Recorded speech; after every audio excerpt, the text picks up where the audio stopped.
बिस्मिल्लाहिर्रहमानिर्रहीम। अस्सलाम वालेकुम जी, मैं हूं अहमद अली।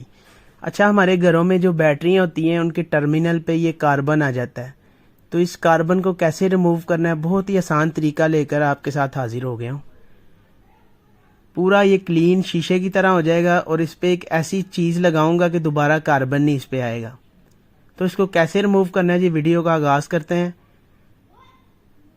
ये आप इसकी कंडीशन चेक कर लें कितने ख़राब हुए हैं। ये मैंने एक गर्म पानी लिया है जी, फुल गर्म पानी इसके ऊपर हमने डाल देना है। जैसे जैसे हम पानी डालते जाएंगे इसका जो ऊपर कार्बन है वो रिमूव होता जाएगा। सारा पानी डाल के कार्बन इसका रिमूव करके हमने टर्मिनल को खोल लेने हैं।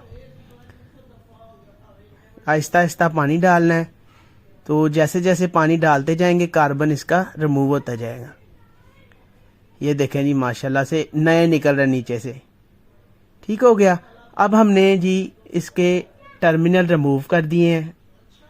ये मेरे पास ग्रीस है, ग्रीस की मदद से इसके पॉइंट्स को अच्छी तरह हमने पॉलिश कर देना है।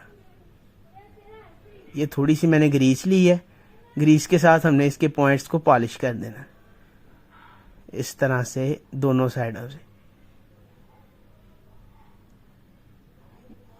ये एक साइड पे लग गया जी, ये दूसरी साइड। इसको पॉलिश कर देंगे अच्छी तरह से। ले जी, अब इस पे कार्बन नहीं आएगा, ये इस चीज़ की गारंटी है। जब इस पे पॉइंट्स को ग्रीस लगा दिया, अब साल डेढ़ साल इस पे आराम से जाएगा, कार्बन नहीं आएगा इस पे। ठीक, अब जो हमने टर्मिनल उतारे थे उसे जोड़ देते हैं। ले जी गाइज, ये थी आज की हमारी वीडियो। तो अगर वीडियो आपको अच्छी लगी हो तो मेरे चैनल को सब्सक्राइब कर दें और बेल के बटन को दबा दें। दुआओं में याद रखिएगा जी। अल्लाह हाफिज़।